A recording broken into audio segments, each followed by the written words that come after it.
c'est la spiritualité. Donc le monde a été créé par l'invisible. Oh, le monde en a gâté. Alors, oh, le monde en a gâté, on est anini. Dans l'émission, je vais vous balancer les images. Non, balancer bino image. Image, on a balancé bino. Et ça, il y a un opposant rwandais qui confirme sur le décès de Paul Kagame. Il confirme sur le décès de Kagame. Un opposant rwandais. Et ça, le président Félix Tenda Sali point de presse a confirmé le décès de Paul Kagame. Mais un opposant rwandais. Boyo Kana nous image. Paul Kagame a envie à l'État à démentir. Alors bien c'est l'eau par là je vais parler de quoi? Je vais expliquer quelque chose de plus important. Vous savez, parmi les 5 livres Pentateuque de Moïse, les 5 livres Pentateuque de Moïse, je vais prédire sur la mort de Félix Antoine Tshisekedi, non? Dieu t'a fait voir, mais tu es un prophète, non? Tu fus un prophète de malheur pendant que le président Félix souffrait, qu'il devait aller être intervenu. Tu as fait cela avec le président Félix, mais vous devez aussi prophétiser pour la Paul Kagame. Parce que l'opposant a affirmé que Kagame ne plus. Nabasourci Moussou Balobi, injecta qui est poison. Donc, Kagame injecta qui est poison. Si vous avez des preuves qu'il est vivant, n'est pas opposant à lobby. À lobby, ceux qui ont des preuves que Kagame a Bobi Misangoti. Bobi Misa. Yoka, désormais, le premier ministre rwandais, il s'appelle Edouard Ngirete, prend l'intérim au Rwanda. Dès aujourd'hui, il assumera toutes les activités du pays comme président à l'intérim. La cérémonie de clôture de 108 officiers venus de 20 pays au collège de défense de Nakinyama, après une année d'études intensives, initialement prévues pour le 11 juin 2025, avait été rapportée à ce jour du 16 juin 2025 dans l'attente du président Paul Kagame. Mais elle a été présidée finalement par le premier ministre qui assume l'intérim. Basalina ba cérémonie à Simbina ba mikanda à Luandu Koloba. Andeko ba Congolais, Kagame doit payer ce qu'il avait semé. À cause de Yamakila et Bakongolais. Les 100 Congolais réclament la vengeance. Et quand Dieu voit les sangs, Dieu n'a pas pitié. Oui, bien bon. Pourquoi Kaganzambe a salé la Ramakila? Les occultistes aussi travaillent avec le sang. Tout le monde travaille avec le sang. Donc, il y a le premier ministre rwandais, Ndazana Katsakosala, intérim, en tant que président de la République. Paul Kagame, soi-disant tumeur cervicale. Nous pouvons aussi appuyer ce que l'opposant rwandais a lobby. Mais de l'autre part, nous devons aussi regarder. Maladie à Kagame a s'empirer qu'au moment où on devait signer accord, il y a principe. C'est alors que maladie à Kagame est comme Matamakas. Kagame, c'est quelqu'un que les Américains ont préparé. Et jadis, c'est un commando bien fort. Là-bas, niveau à Kagame, il peut donner aussi de l'argent. Là-bas, médecin, ben injecté péton. Voilà, tout le temps, la tendance est belle. Ba bétier péton, ou bien côté na coma.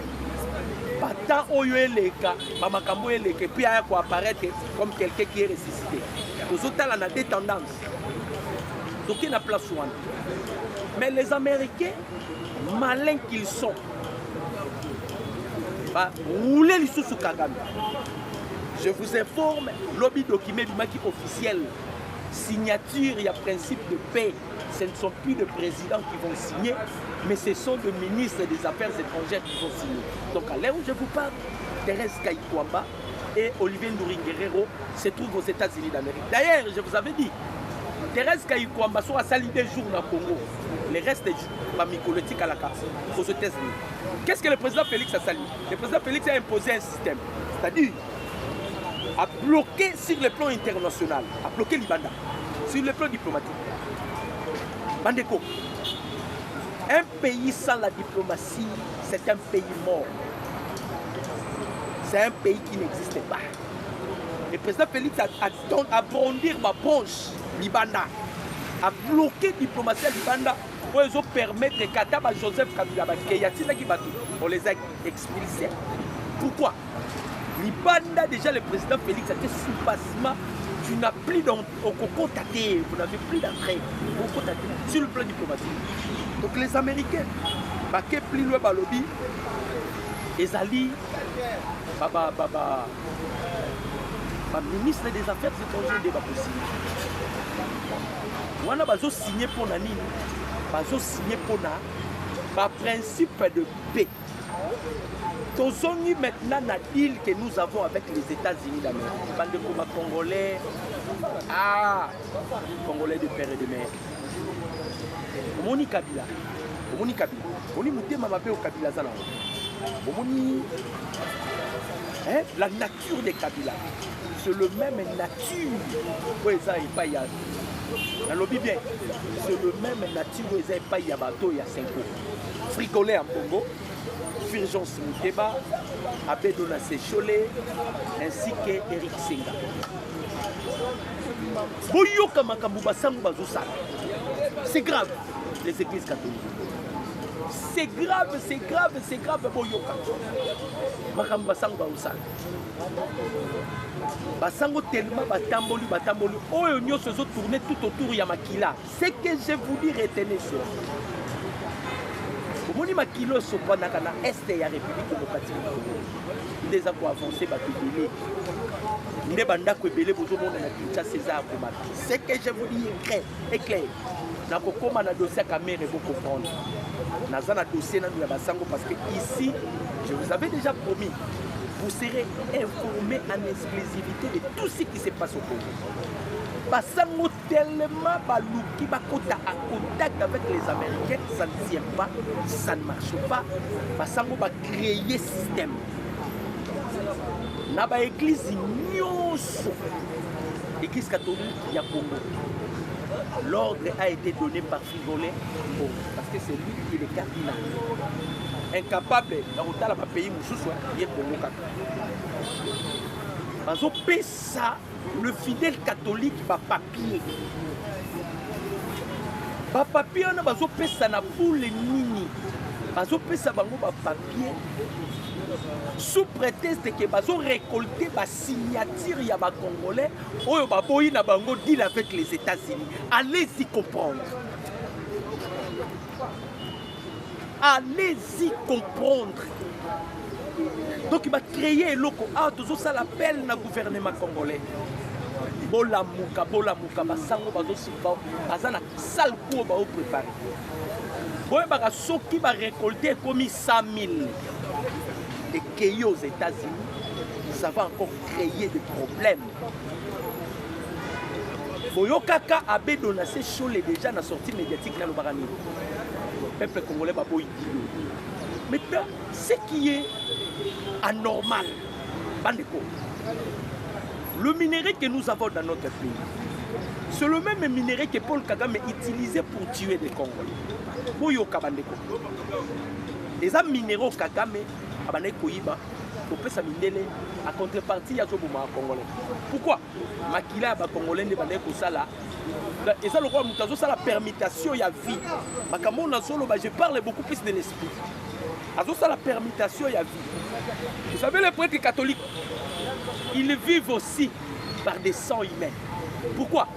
Batouana nyo so bloc na bango, bazana prima couria. Deuxième degré, il y a prima couria. Wana ndezali, religion kim. Oh, beaucoup plus, batouana 5 ans bazana, prima couria. Et où tu na Italie? Bazana eloko wana bazo sala. ils vivent par des sangs. Lokola ba vivaka par des sangs. Moni sukoke avec Tshisekedi guerre aussi là. Eh, avec Tshisekedi guerre aussi là. Ndenge ba comprendre que guerre aussi là, ceux qui makilé zo tanga société sur le plan spirituel ba ozaso makasité.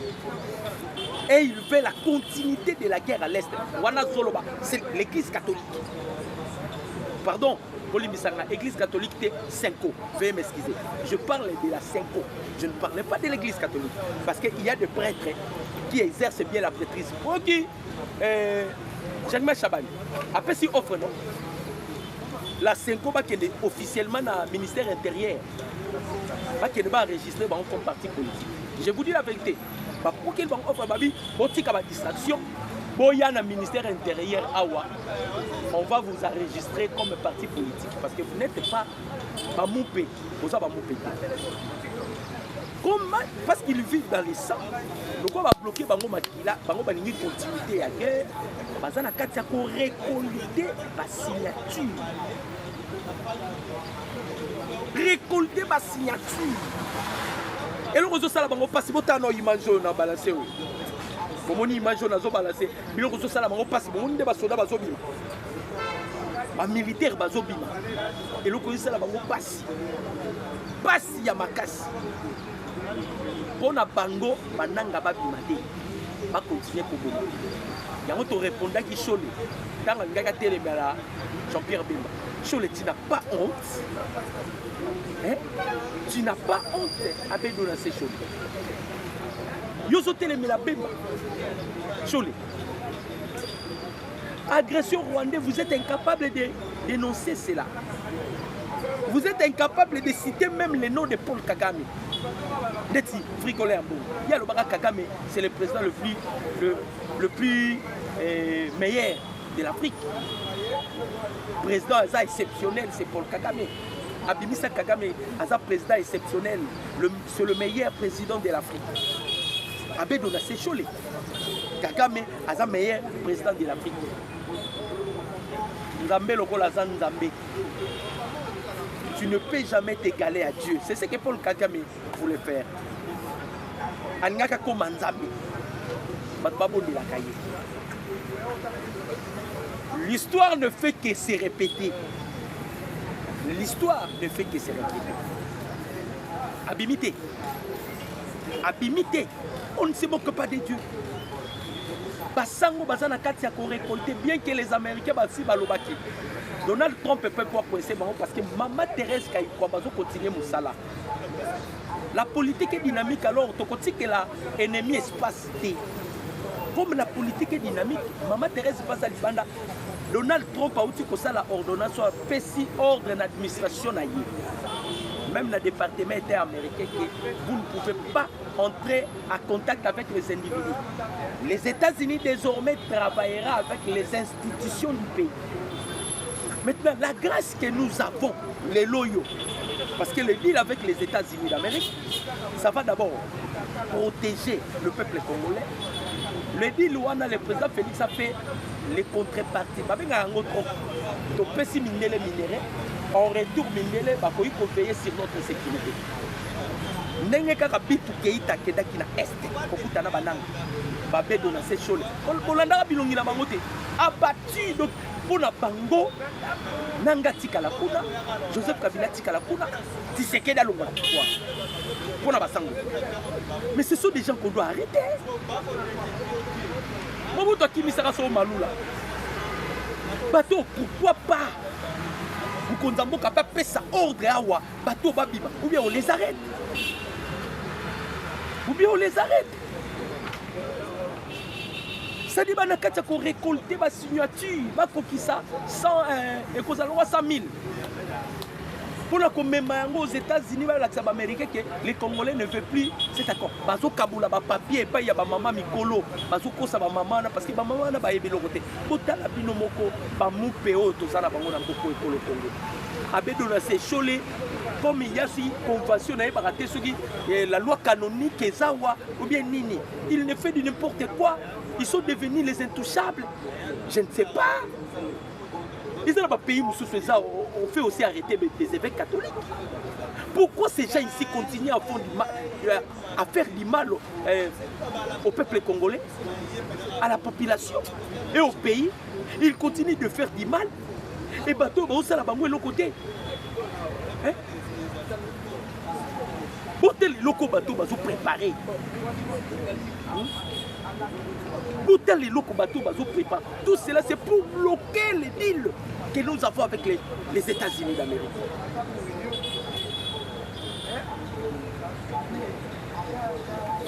Pour bloquer les deals. Vous avez dit que bateau yo, pas comme ils ont l'équissa. Et ils ont travaillé dans la caméra. Vraiment, le niveau de Bino Pénan, on a les missions pour mettre à il y a un collègue qui s'est incorporé. Bino c'est le micro.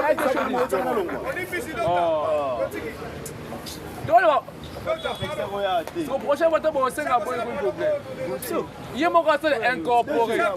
Il y a mon PC à Blo, on a Bino, on a un micro, il y a mon micro. Pardon, c'est ce que j'ai dit. La suite est mouton.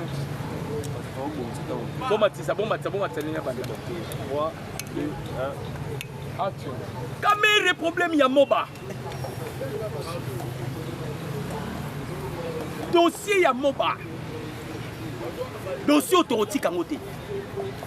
Dossier autorité kangote. Moutamba commis l'erreur non administrative, les lots commis pénal, les lots commis poursuivables à la justice congolaise.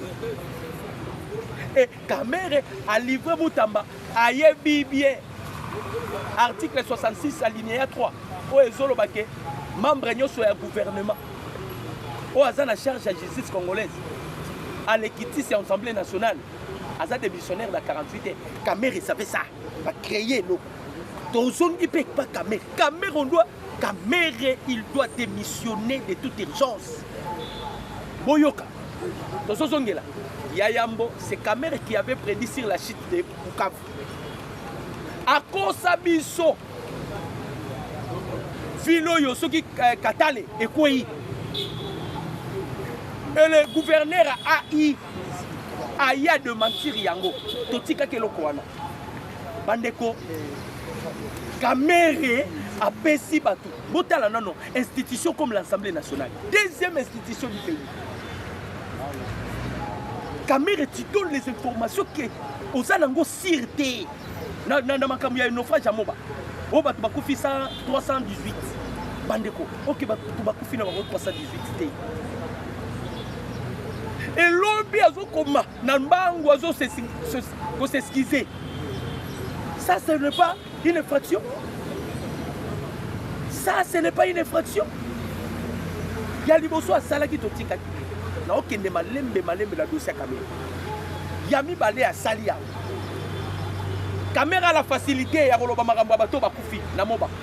Mais Kamere est incapable de dénoncer Joseph Kabila. Ok, na congé parlementaire. Depuis que Kamere est Nakoma, pardon, je m'excuse, Joseph Kabila est Nakoma, nous avons vu Mende Lobby. Nous avons vu des gens qui ont exprimé mécontentement comme plus loin que Finga Kabila. Mais nous n'avons pas vu Kamere dénoncer l'agression rwandaise.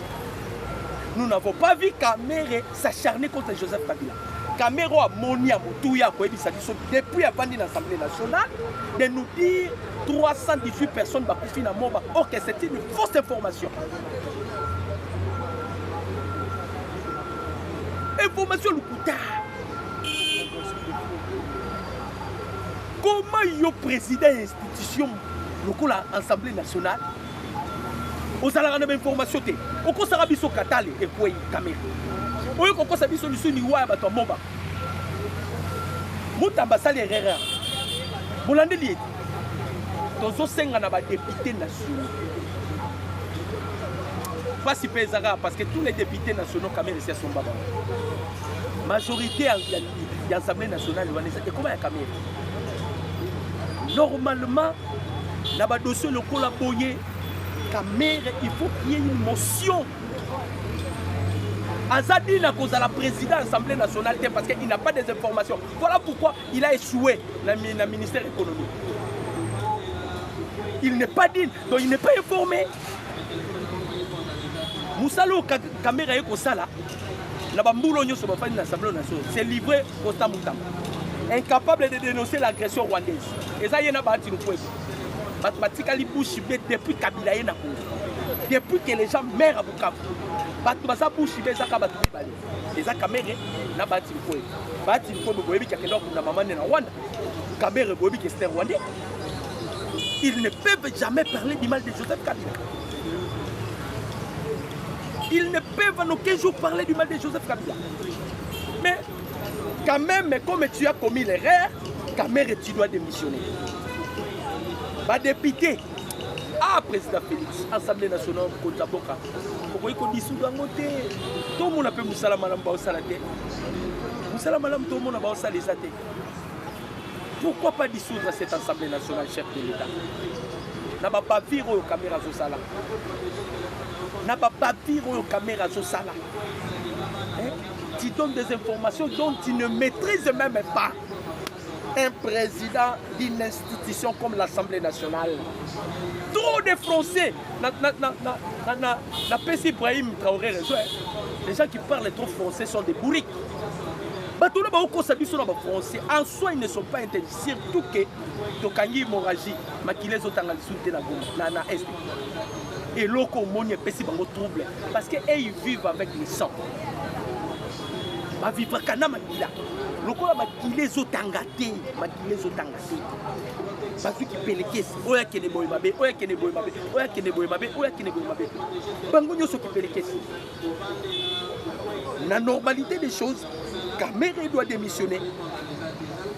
Et ça va comme on est gauche et droite. Kamera doit démissionner. Kamera doit démissionner de toute urgence. On a solo banabino et ça gauche à droite. Il ne précise pas ces informations. Et cela prouve sur le plan spirituel, il n'est pas en communion fraternelle avec le chef de l'État. On a le banabino. Là, on a la symbiose. Je mélange l'esprit et ce qui est physique. Parce que là, il y a ça qui vient déjà. Vivre les mêmes choses. Je parle visible et le monde physique existe. Et là, on a mélanger ce qui est esprit et ce qui est physique.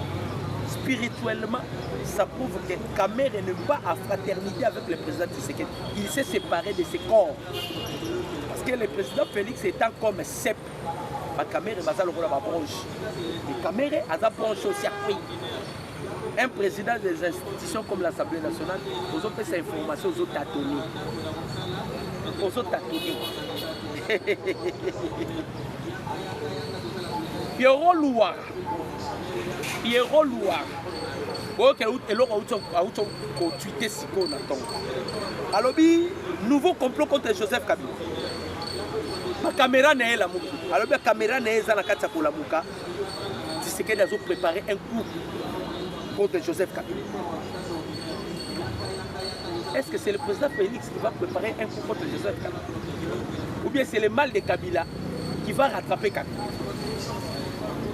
N'est-ce pas Paul Kagame qui n'est pas Kabila? D'ailleurs, tension est attendue entre les gouverneurs rebelles, il y a M23, la Nord Kivu, la Joseph Kabila. Gouverneur au Banoma qui y a M23 wana. Yoka Makambalobi.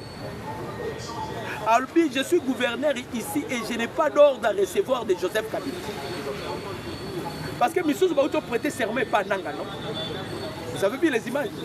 Missou va prêter serment par Nanga. Cacophonie entre Bango. Cacophonie. Si pour un lobby, je n'ai pas de l'ordre à recevoir de Joseph Kabila. Parce que Bango Nyon sont dépendants de la branche, il y a Paul Kagame. Kagame ne plus. Si vous Bango Bakuzala. Bango Bakuzala Wati. Il y a un moni. Même la caméra, c'est ça. Faibli. Leur force, c'est fini. Lorsqu'un souverain sacrificateur tombe, c'est par lui l'huile descend. Akwei. Mais c'est fini. C'est fini. C'est fini. Bandeko. L'opposant à Kagame Lobby, ce qui Kagame a profité, Ayako démentir qu'il n'est pas mort. Mais dans les cas contraires, à profiter. J'espère que vous avez vu. Maintenant, M23 va dire que Kabila père au temps où va prêter serment de Koso et Nang. Écoutez ici trouble les quatre là-bas. Écoutez ici trouble les quatre là-bas. Toloba qui yango, on y bateau. Va pour subir et l'eau pour non va subir. Bandeko, va pour vivre où on a nous va vivre raté.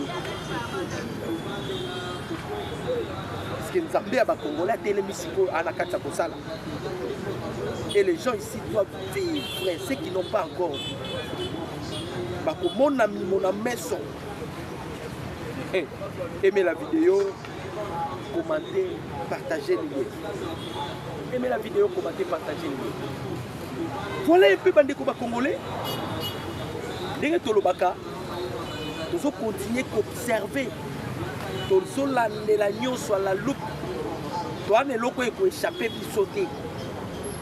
Nous allons échapper et sauter et nous allons échapper et sauter. Pourquoi? Parce que nous observons. Nous observons parce que nous avons vu Bitou Keïta. Nous avons vu Bitou Keïta. Nous avons mais l'ennemi a affaibli le niveau que vous ne pouvez pas imaginer. Je vous dis que l'ennemi est gravement affaibli. Baza ya pouvoir. Balolendo basalaki, ils sont en débandade. Mouto totikaline awa. Baza un danger permanent pour vous. C'est Vital Kamerhe. Kamerhe fait n'importe quoi. Erreur administrative, il y a Mouké. Ozumutamba. Et commis pénal, et commis boy, et commis boy, et commis boy. Mais yo paye, hein? Yo paye pour commettre erreur. Il faut tout l'ande là, yo. Il faut tout l'ande là, yo. Pour qui bande comme Congolais, vous allez sentir que la situation est attendue ma casse. La situation est extrêmement tendue. Mais tout ce gouvernement congolais, bon Pongola, Missou na 5 ans. Bon Pongola, Missou na 5 ans. 5 ans, bah là, l'autre va vous préparer. Ils sont en connivence avec Joseph Kabila. Ils sont en connivence avec Joseph Kabila. Parce que nous trouvent les gens déjà la Kigali. Trouble les mots pour ma casse la Kigali.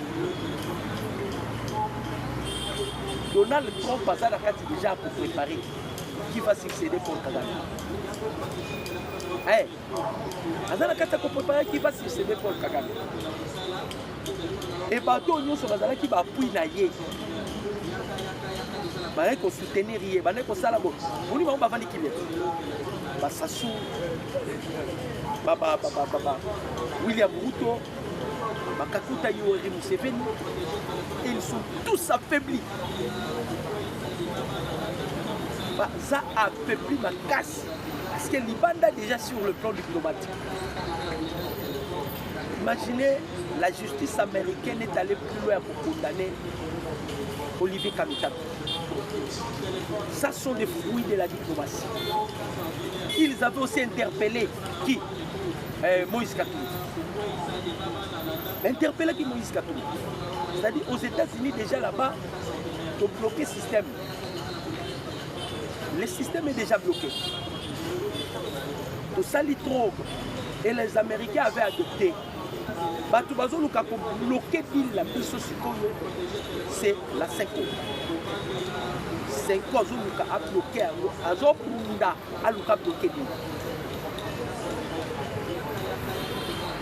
Azo Luka bloqué. Donc Moussalo y a Tikali Nango. Comme ils avaient bouffé l'argent de Joseph Kabila, on a vivre la vie à bourgeoisie. On a dit bango. Groupe Nabango 5 ans. Va détourner combien? 25 millions. La 5 ans. Va détourner 25 millions. Va faire que bango 40 millions. Ils allaient qui destiné la construction, le logement, la zone nous a sinistré. Et puis ça la infrastructure, 25 millions portés disparus. Tout cela pourquoi? Mesani Sagi Bango, on peut ça bango 60 millions na Perenco. Malorota Kambongo ya Kolokota na Perenco. C'est ba Kolokota Mbongo ya Kolokota na Perenco. Le président Félix a bloqué l'hémorragie. Ça suscitait encore quelque chose dans l'idée Manabango. Ça va susciter quelque chose dans l'idée Manabango. C'est qu'il les a bloqués. C'est que d'ailleurs nous Bitumba Liboso sur la gratuité de l'enseignement. Basango Babi non. Manabango a fait Rambongo, le chef de l'État non. Mais gratuité d'enseignement est à disposition constitutionnelle. Si vous avez une violation, il y a constitution. C'est une violation de la constitution. Bitumba Liboso ya Rwanda. Il y a mis balai comme le président Félix Aplokaki. Il y a Perenco. Non, aussi ils ont maté. Parce que Kabila est mort dans un déficit. Mbongo Kagame a 100 millions de dollars. Kagame a dit Mbongo. Avant que Baba escorté, ceux qui va évacuer. Alia Mbongo. Basoda Oyo Kagame a consacré na Rumangap. À quel coup effectif ça n'est Kagame a qui était. Donc on a roulé balier Mbongo. Nous sommes les mondes, nous veut combattre une nation bénie de Dieu. La RDC.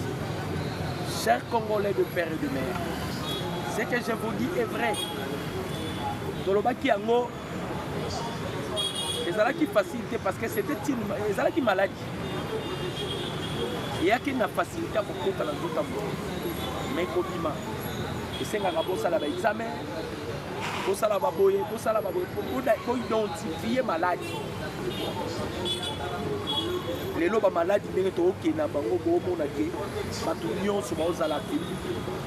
mais maladie à ma casse totikali dans l'Assemblée nationale. L'Assemblée nationale, c'est une maladie. Assemblée nationale. Caméra totika, on bloqué Moutama. Et puis, on désactive qui micro.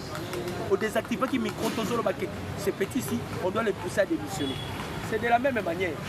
Nous aussi, les peuples congolais, tu viens de commettre encore un crime que nous ne pouvons pas te pardonner. Pourquoi? Parce que quand vous donnez des informations, la perchoir et l'Assemblée nationale, devant les élites, tu donnes des informations dont vous n'avez pas des sources sûres, que vous ne maîtrisez même pas, mais vous donnez des informations. Et à la fin des comptes, vous avez démentir pour contrer le gouverneur. Oh, tu 318. Donc, je donne des informations pour créer des mouvements insurrectionnels. On compte ça. Psychose na mitou ya Congolais. Donc, vous êtes contre les chefs de l'État. Voilà pourquoi. Ils sont Congolais, tous les Mélango. Permet de voir et de continuer, c'est-à-dire cette fois-ci, vous allez mobiliser. Caméra, tu dois démissionner. Tu dois démissionner. Vous avez des congés, tu n'as jamais eu le temps. Il y a autant de combat Joseph Kabila. Il y a dénoncer l'agression rwandaise. Il y a la ville, le village de Walikali. Walikali, c'est un village. Mais tu n'as jamais parlé. Il y en a bâti le côté. Les notables qui vous tiennent. Mais vous étiez en contact avec eux, non? Vous ne dénoncez pas. Donc vous permettez. Merci Congolais. Vous allez vous allez qui wana pour la nation. Na l'actualité de la République démocratique du Congo, il y a toujours comme Melamino Basolo, il y a beaucoup de Congo.